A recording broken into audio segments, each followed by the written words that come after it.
keynote speeches on the topic of Arab-Euro relations and the critical role of higher education on education, research, and cooperation. Please allow me the honor and the pleasure to introduce His Excellency Professor Essam Sharaf, the former Prime Minister of Egypt. Sir.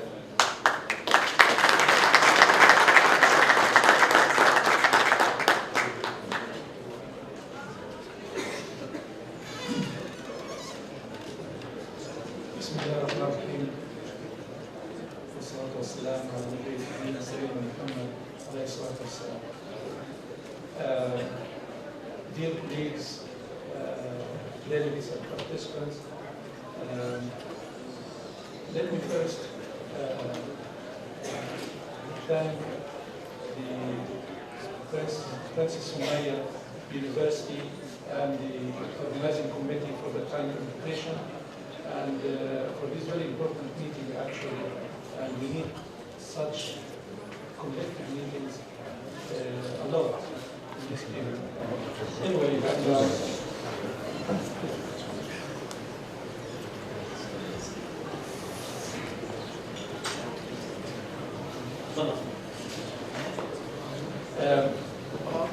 want to come here? Because there is a presentation behind you. My presentation title is Science and Scientific Research, Some Thoughts. See, I thought a lot about what I'm going to talk about. I thought to talk about my experience in cooperation. Okay. But I ended up with actually talking about, as I said here, it's some thoughts.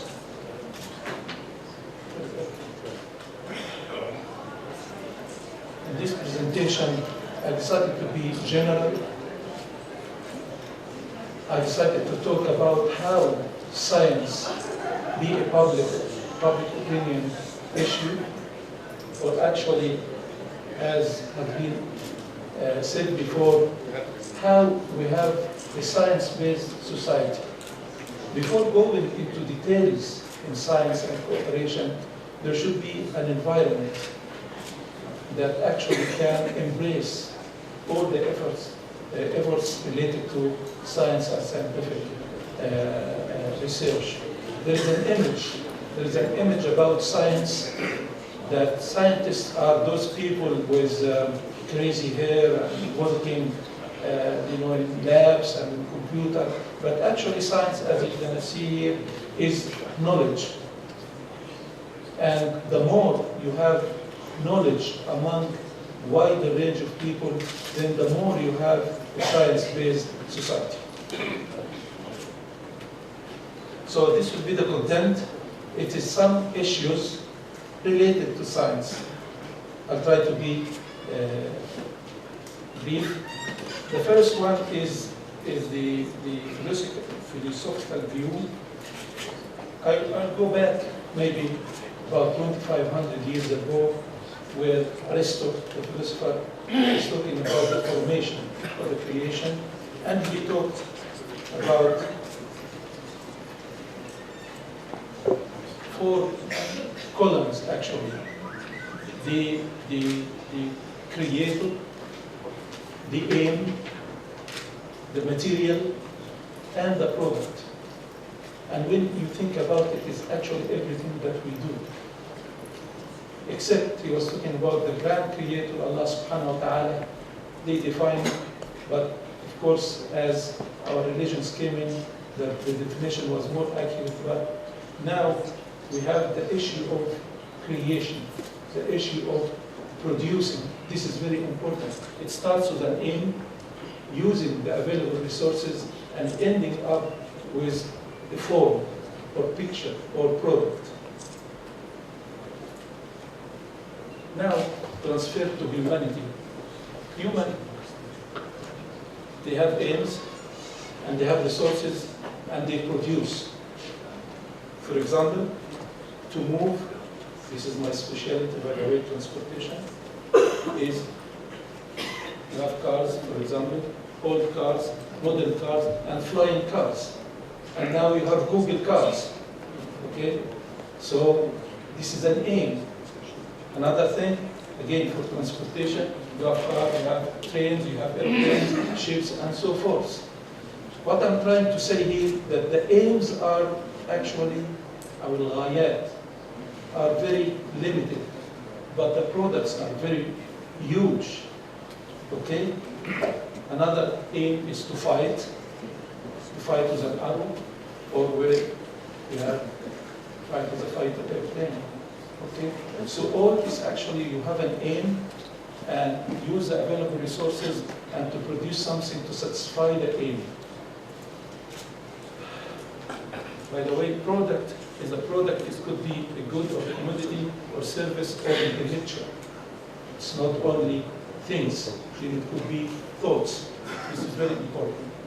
What I'm trying to say here is that this moving from the dream or the dreams to the product or the reality comes through scientific research. Think about it. Everything about us is actually how the manhood or men or women, of course, I have to say that, okay, think to use the available resources to convert these available resources to something tangible, okay? And that is done usually through the normal scientific method, observation, hypothesis, prediction, experimentation, conclusion. So why I'm saying that? I'm saying that to say that the scientific research and science knowledge is actually something crucial in our life. It is our life, by the way. And it's a continuous process till the end of life.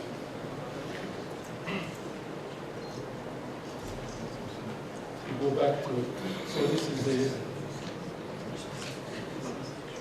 some essential things. The quality of future, I believe, it is equals to the quality of the products. Our future is actually featured by the quality of our products, whether it's goods, services, or intellectual products. Okay? And sometimes I like to call it products are or equal man-made assets. Everything about around us. Natural assets is air, like air, you know, humans, you and myself, and the rest is actually man-made assets. And these man-made assets were made through science and scientific research process. What I wanted to say that is the future, if we are aiming at the future, then we should actually aim at the way we produce and the quality of production, because the quality of future is or depends on the quality of the production. But how we reach the production, how we reach our future is through science. And before, we're talking now about scientific actual issues, before we go deep in science, we have to look at some essential concepts. This is the foundation. There's a lot of essential issues, but I'm going to talk about 2 or 3 of them. So you have to have a foundation, you know, ideology, concepts, before you go to science to achieve your reliable future. Okay. And this is the dashboard. Don't expect that the future dashboard will be in the green side or the good side unless you believe the essential concepts are in the green side and your science and scientific research activities are in the green side. So basically, when we talk about science and scientific research, we are talking about our future, future of the community or the entire world. First, future. How do we look at the future? This is very important, okay? And it was like a group of intellectual people. I was honored to be one of them with people who, you know, in humanities and cultures and things like that. And we talk, and this is my friend, Dr. Ahmed Taymour. He's a medical doctor and also a very intellectual person. And we discussed a very important issue is future versus faith. And sometimes it is really, people confuse the two. Faith is the knowledge of Allah subhanahu wa ta'ala, God Almighty. Okay? Because He runs the whole universe. But future is a human industry. It is our responsibility to shape our future. Okay? And there was a lot of issues, but I want to summarize them. A bright future starts with dreams. And I'm saying only serious dreams.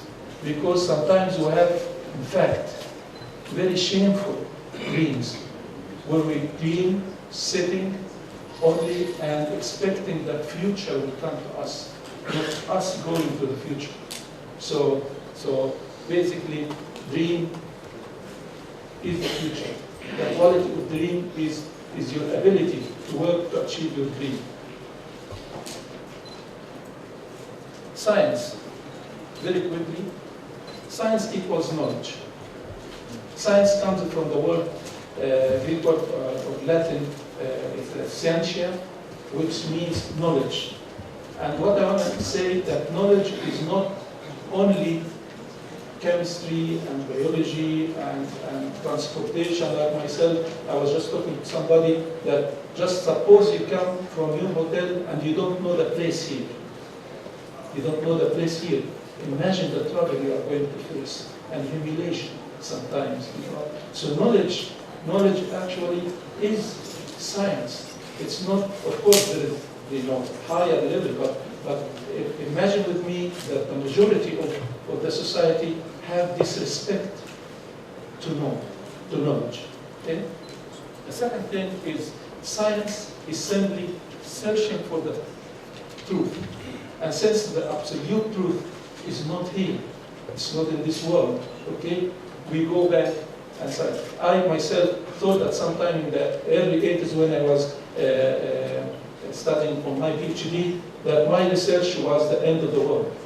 Now it is actually a kind of paragraph in some books. Okay, so science is not truth. Science is a tool to search for truth which does not exist. So science is a continuous process in entire life. The last thing is there is no harmful knowledge. People sometimes mix between knowledge and using knowledge. Knowledge usually is good. Even if somebody said that this is poisoned water, this is knowledge. If I drink it, then I'm stupid. If I don't drink it, then I utilize the knowledge, right? So knowledge, there is no harmful knowledge.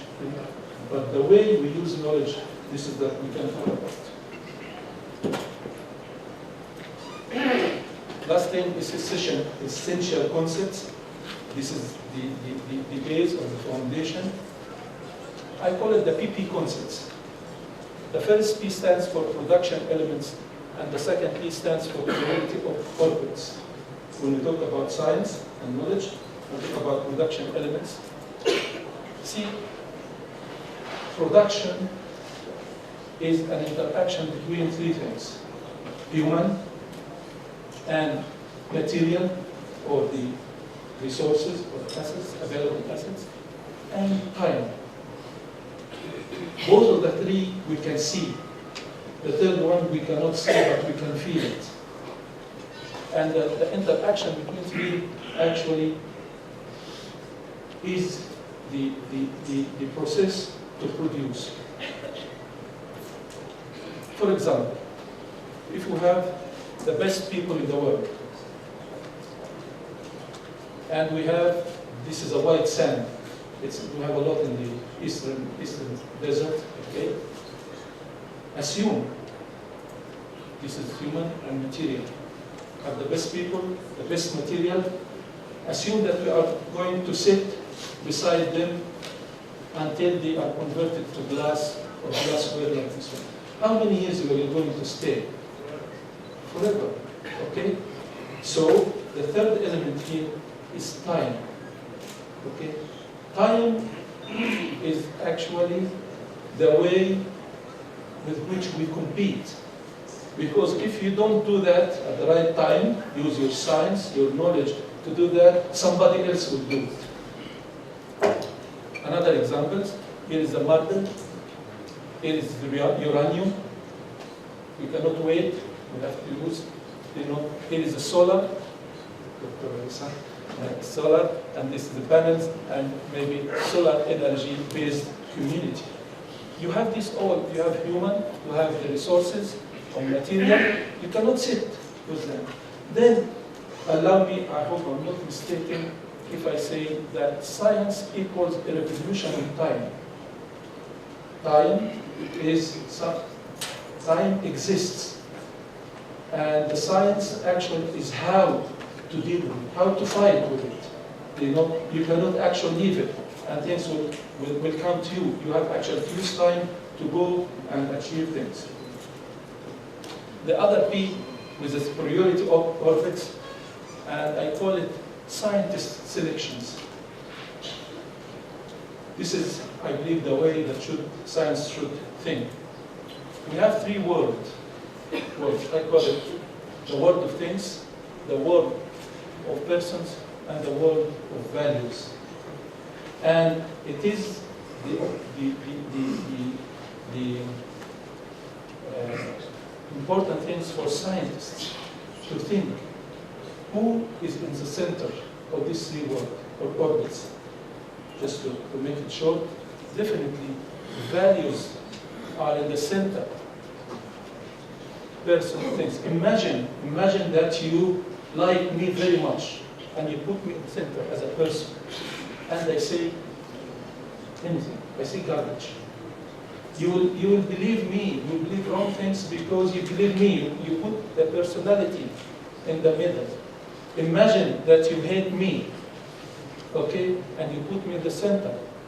You are going to lose a lot of useful information on my head, right? So a scientist selection, I mean that usually a real scientist, I call scientists, or the knowledge givers should they have in mind these three orbits and these values in the center. Otherwise, I doubt the level of belief in knowledge and science. This is, sometimes we said, the things economy, a scarcity economy, and there is knowledge economy, plenty. I usually, if somebody of you going to share with me this bottle of water, then everybody takes, it gets less. But imagine if I'm going to tell you an information now, then one piece of information will be helping hundreds of people, right? So the knowledge economy is actually much more powerful and much more capable of spreading. Going back, the totality. What I mean with totality when we think about science, there should be integration between social sciences and natural sciences. This is very important. Between experts and local scientists. It is the power of science. It is a totality. The third one is between visionaries and scientists. Imagine that, or we have to believe that all this modern science was at some point of time dream of an intellectual people that have this intellectual capability. Look at the moon, for example. There was a book, I don't know, 70, 80 years ago called Mission to the Moon. And the guy, the writer, just imagined that there would be a plane taking 3 persons to the moon. One to drive is the pilot. One, when they go to the moon, one to go and look around, and the third one to write. And the people said, this writer is crazy. Now people, are actually planning to have touristic trips to the moon. So they should work together, because the vision is actually the core of vision. The core of vision is much wider than people like me with the hard science. The third integration is between government and private and NGO, non-government organization. And this is just an example in a small city called Essam in Egypt, where I was involved with a group of young people teaching kids from 2 to 6 years how to think. This is another thing. As you know, there are clubs called thinking clubs. Thinking is an industry. It has its own tools, how to think. So the cooperation between the NGOs and the government and the private sector is very beneficial.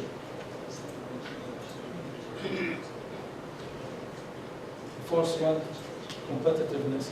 Competitiveness, there is a lot of definitions, but the one that I like is competitiveness is actually how to balance between the economic imperatives imposed by world markets with the social requirements of a nation formed by history, value systems, and traditions. All countries that actually jump, they have this balance between the moral aspects and the challenges coming from outside. So, how to be able to compete? I just imagine science or knowledge comes from education or self-education or scientific research. And that has its effects on social aspects, economic aspects, and environment aspects. And these three actually compose the country or the nation. Okay? And if you can improve the social aspects, economic aspects, and environment aspects through science, then you improve your country, and sense your competitiveness great. The former Secretary of Defense of the USA, Albert Magna, he said national security is developing. I personally prefer now, that was long time, I prefer national security is competitiveness. Why? Because development is not the end of the world. Actually, you can develop, but if somebody else is developed more than you, then you cannot compete. So the competitiveness is the issue. So there are three gears. Science will run the gear of development, and development should come and run the gear of competitiveness. So the science is the root of competitiveness. There is a comparison between Egypt and Malaysia. Sultan, we're talking about Malaysia. Here is the competitiveness as a global index from year 2008 until 2013-14, and this is the rate of Egypt. Of course, the number gets bigger, this is a worse situation. Okay, and Malaysia is in the 20s. Okay, let me show you. Here is the same figure, but this figure, this is global competitive, this is everything global. But when you took the pillar of innovation, see, is it similar? So there is similarity between, or actually, let me say, great effect of innovation, scientific research, and everything, on the global capabilities of a country. And if we look at the ranking based on collaboration between universities and industry, you will find Malaysia is 16 to 18, but Egypt from 128 to 133. Why I'm saying that? Because actually Egypt and Malaysia were almost in the same level maybe 30 years ago. And not because of scientific research only, but I believe that by Mahathir Mohamad, he said we want a scientific community. community as a whole. From production to productivity, assets, as I said, there are natural assets, human assets, man-made assets. So this is natural assets. The man take the natural assets and make the man-made. I'll take an example, perfumes. Because of the beautiful ladies here, comes from roses, for example. Okay? So this is, and business as usual is to use labor and capital with primary materials to produce goods and services and intellectual products, right? But if we wanna move from just using the resources to sustainability concepts and to productivity instead of production, which is actually competitiveness, you have to add two capitals. The first one is knowledge capital, and the third one is social capital. This is very important, social capital. How the relations, because we know sometimes that there are very good scientists, but the general social environment is not encouraging. The people compete sometimes negatively. This is the number from the research fund, the Arab Research Fund, that this is for each dollar spent on scientific research, the return, of course, the return globally after you take the knowledge capital and the human capital, social capital. For each dollar in USA, the return 140, in Japan 124, and the European Union 98. So actually, the return is very high. National security, again, I will repeat the same slide. I prefer to say national security is competitiveness. Why? Imagine these products, technologies, okay?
Assume that you are going to import all these products versus you are going to produce all these products. If you are going to import all these products, then on the scale of the research and development, in fact, you don't have to spend anything. There's no need if you are going to import. But the national security also will be very low. If you plan to produce everything, then you have to spend more on research and development, but also your national security is going to be high. So you have to select. You have to select.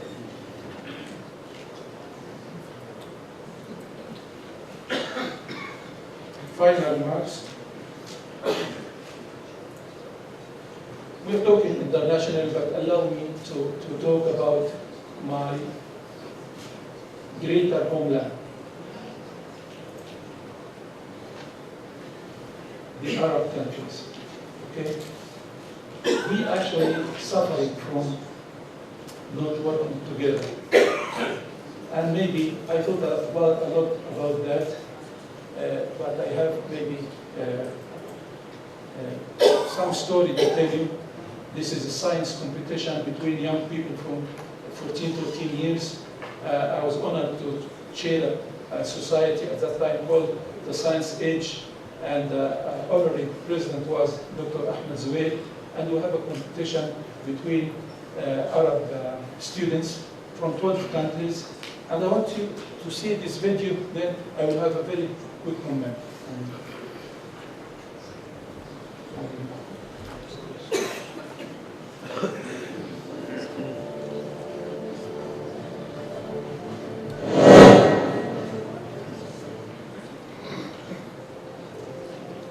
That was in 210 before I became Prime Minister, so it was pure science. Yeah.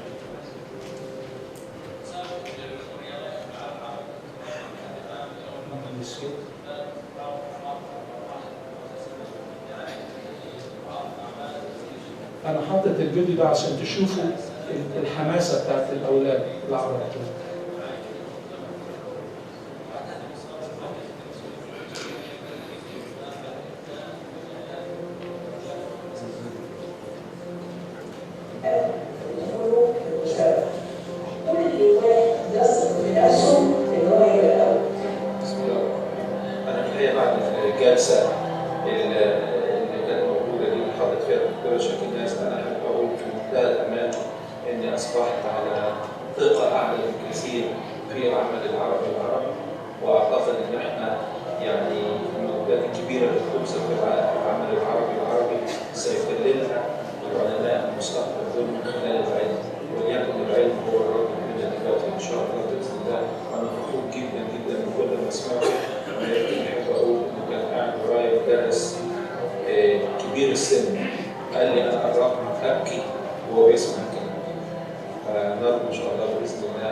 I'm sorry, this is in Arabic language, so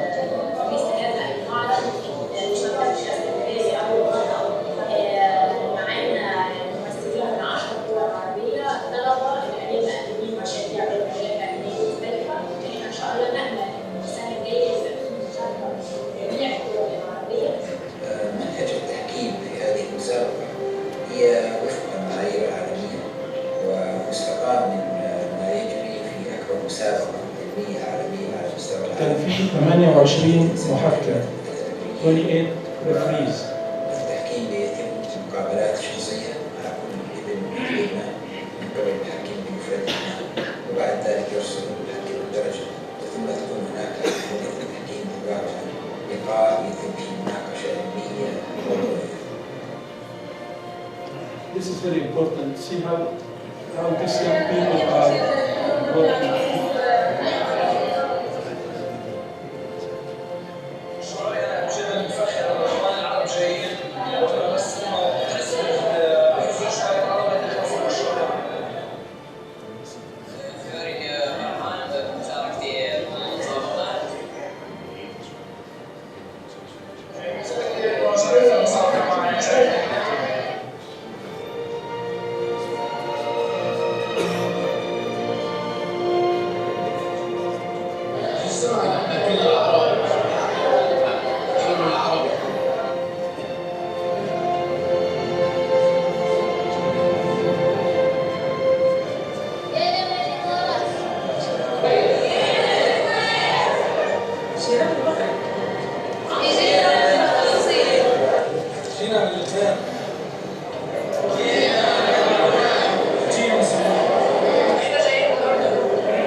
تسمعوا.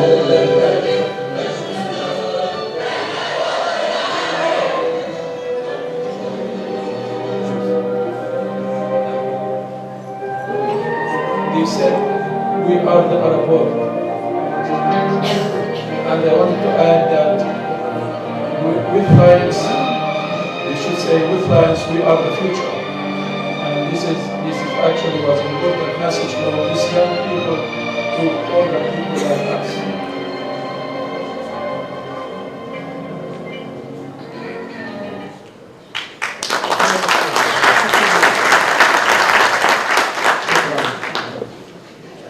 Thank you very much, Your Excellency, for a very interesting presentation, keynote.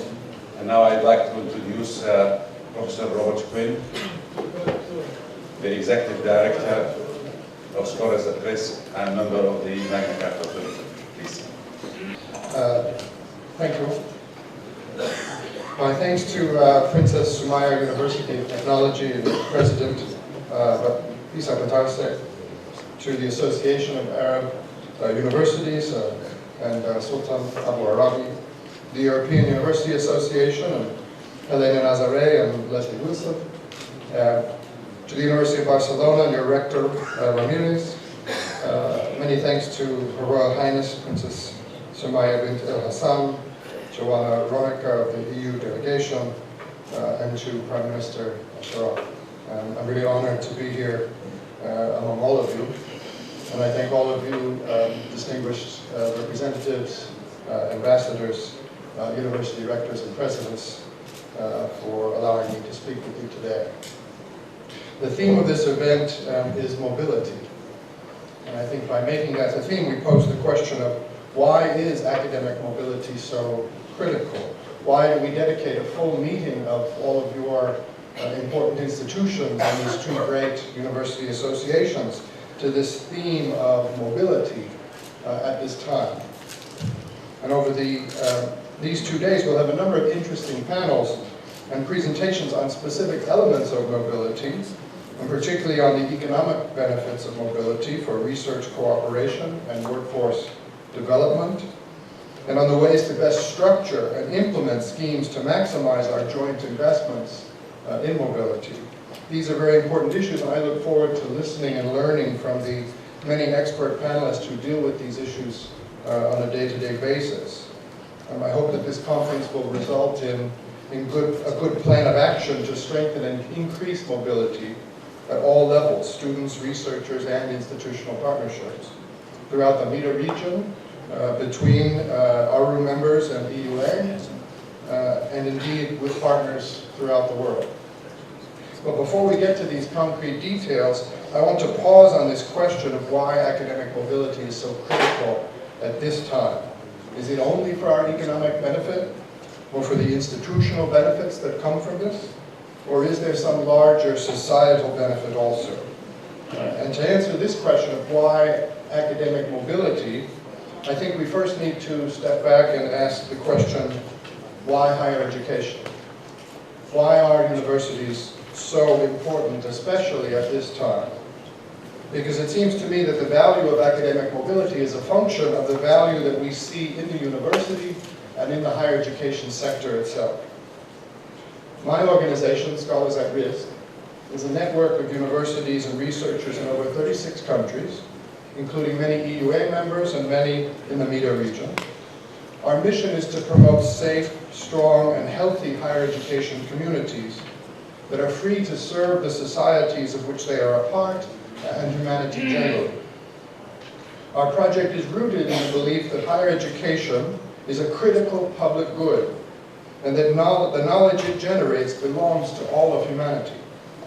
We work to promote a vision of one global community of knowledge and knowledge producers, sharing ideas and lessons across borders and cultures. One of the ways we do this is organizing international workshops. We've held workshops involving representatives of peoples from all regions of the world, including a workshop here in Amman back in 2008, where representatives from Arab universities came together with representatives from the Americas and Asia and Europe and Africa. And I remember, particularly at this workshop, we were asking the same question that I'm asking this morning. Why is higher education so important? What is different about the university space? Or in the way that we asked it at that conference back in 2008, what is the difference between the university and the street? And I will never forget one of the participants, a former university president from a Palestinian institution, summed it up for the room perfectly when he answered, the difference between the university and the street is that in the university we leave our guns at the door. We leave our guns at the door. There's a great deal inside this simple statement. On one level, he meant it quite literally. In places where violence and coercive force are unfortunately prevalent in the wider society, the university can offer a sanctuary, a safe space apart from the chaos outside. This was true in 2008, and it may be even more true since the events of December 2010 and after. Of course, to some degree, universities have always played this part, and it is an important function. And of course, in too many places today, the university itself is not as safe as it should be. I'm thinking of Iraq, where just last week in Ramadi, armed gunmen shot their way into a university campus and took hundreds of students hostage. Or Syria last week, where in a village in Aleppo province, armed men abducted scores of university and high school students who were traveling through the lines of the conflict merely to attend their end-of-year exams. Of course, these problems are not limited to any one region. Sadly, such pressures on the university space exist in every part of the world, and I can easily add from our experience in our project, Nigeria, Venezuela, and Thailand, among others, which have seen tensions recently. Part of our mission at Scholars at Risk is to work with institutions, to help institutions, researchers, and students when they suffer under such violence. We try to make true the statement of my Palestinian colleague who said, we leave our guns at the door. And I will ask all of you for help as we do this work. But I think there's also a broader meaning in the statement, we leave our guns at the door. Beyond the literal meaning, the answer for what makes the university special is that in the university space, we operate under a set of rules and values that are often different from the wider community.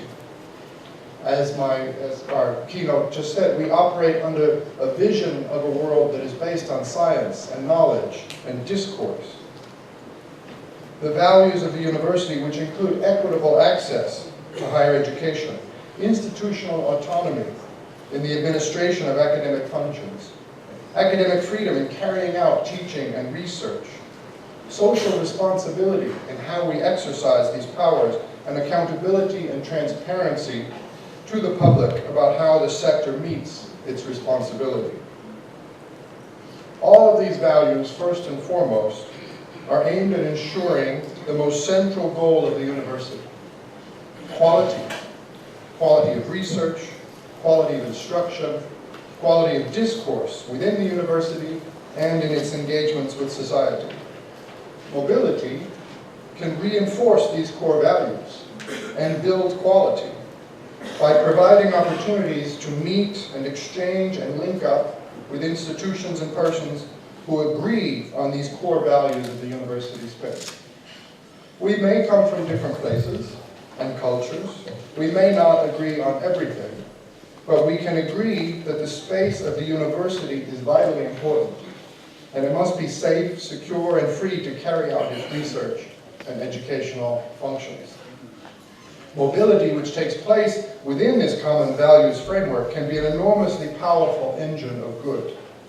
Of economic good, of course, of research good, yes, of course, but also of a social and cultural understanding and respect. We can hope even, in suffering places like Syria and Iraq, the university can be a place of peace. There are risks, however, in our mobility schemes and in all our international partnerships, that the values, the implementation of values, is easily neglected. Where this happens, where higher education values are neglected altogether or perhaps treated at a superficial level, but without implementation, processes, and transparency, there is a real risk that quality will suffer. This can undermine the quality of mobility schemes and other partnerships.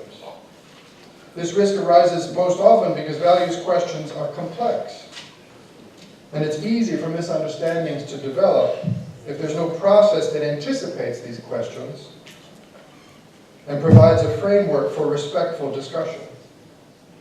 This lack of process can also create legal, financial, and reputational risks to partners in international agreements. If what may have been a relatively minor point, if dealt with up front, becomes a full-blown crisis if dealt with only after the fact. Perhaps most important, especially as relates to mobility schemes, is that a failure to regularly discuss values can contribute to an erosion of standards. Within a single institution's values-related disputes or uncertainty about a commitment to higher education values can encourage self-censorship that may impede academic creativity and excellence.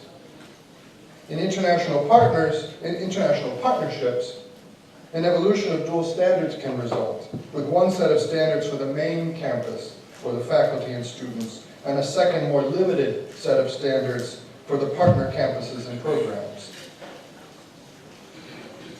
I must say clearly that most of these risks I see are not because of any hostility to higher education values, but rather result primarily from neglect. As higher education institutions and leaders and staff, like all of you, race to keep up with the pressing day-to-day concerns of promoting quality institutions and programs. But I believe all of us in the higher education sector have a responsibility to anticipate and prepare for these risks. We will not be able to avoid all values-related challenges, but we will be able to be better positioned to turn potential problems into positive opportunities to reinforce our partnerships and our mutual reputations for academic excellence. This act of preparing for such issues I refer to as self-policing. And by this I mean developing strong internal procedures and a culture of values. Implementing such procedures and culture consistently, internally and in our external partnerships. And broadly and regularly engaging in dialogue about them with all stakeholders. Implicitly, this concept of self-policing recognizes the social responsibility of the higher education sector to handle its internal affairs in a fashion that will withstand the heightened scrutiny that often accompanies the intellectual vanguard. That is, it's a way of justifying academic freedom and autonomy that the sector needs to produce the highest levels of quality. At the same time, self-policing recognizes the importance of insulating the sector against outside interference, which history shows undermines research, teaching, and administrative functions, and ultimately risks diminishing the quality of higher education institutions and systems. Let me give you one concrete example for how we might implement this concept of self-policing. Earlier this spring in Amsterdam, we discussed whether the inclusion of a memorandum of understanding on higher education values should be made a standard practice in international partnerships between higher education institutions. There have been steps in this direction, including notably the recent Huffey statement on the 10 characteristics of contemporary research universities, issued in 2013 and adopted by many universities in the Americas, Asia, Australia, and Europe. Or also the Guidelines for an Institutional Code of Ethics in Higher Education, jointly issued in 2012 by the International Association of Universities and the Magna Charta Observatory, of which I'm honored to serve on the Council.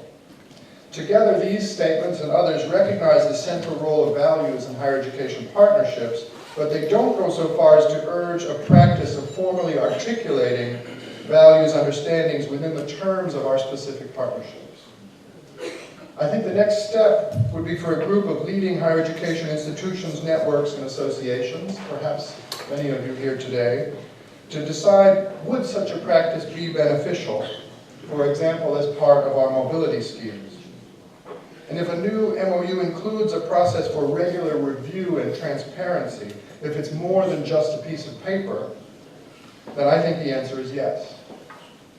And in that case, I think the same group, including perhaps EUA and ARU and Magna Carta, could participate jointly in drafting a model MOU on values, which could then be made public for discussion and voluntary use.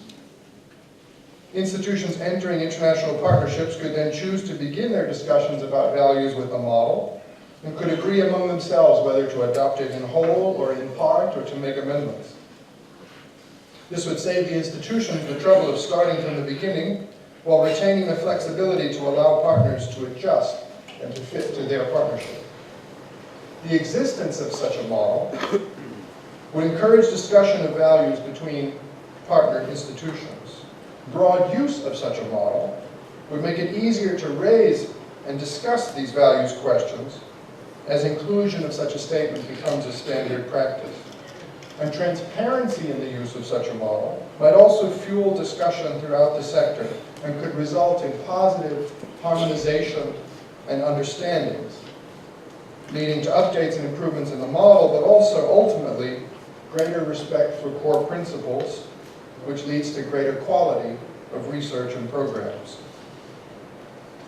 This idea of a model MOU on values for international partnerships is just one concrete example of self-policing, whereby the higher education sector, and especially those involved in international mobility, can exercise leadership in the values area and help to strengthen and stabilize the sector at this critical time. Other concrete steps might include public demonstrations by your institutions of commitment to these values. One example would be signing the Magna Carta Universitatum, an important summary of the values of the modern university. And my colleague and the president of Magna Carta, Saibold Murda, will be leading a session later this afternoon, and I look forward to discussing this concrete step then. Another example would be to join the universities and associations in our Scholars at Risk network to help us protect the space of the university and to promote the core values of higher education. And I'm happy to discuss this with any of you during my time here at Amman or after. Finally, I would conclude that by noting that most of our discussions over the next 2 days we're going to be talking about the details of mobility in normal conditions. But perhaps we can best see the intersection of mobility and values issues that I've been talking about when we look at the situation of peer institutions and researchers and students who are suffering and whose normal access to mobility or even basic education functions is challenged.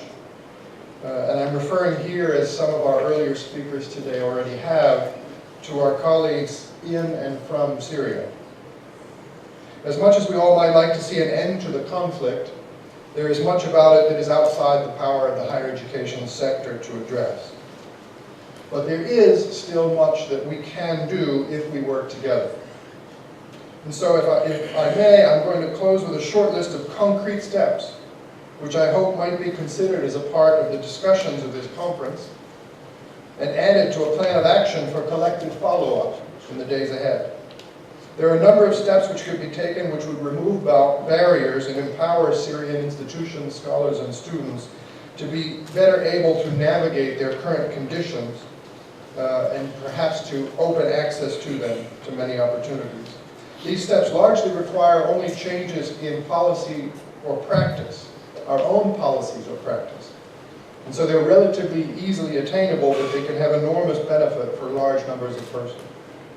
These include accommodating in your admissions processes students who lack all the usual documentation or who cannot satisfy normal application, testing, or referral practices because they lack safe access to their usual documents or residences.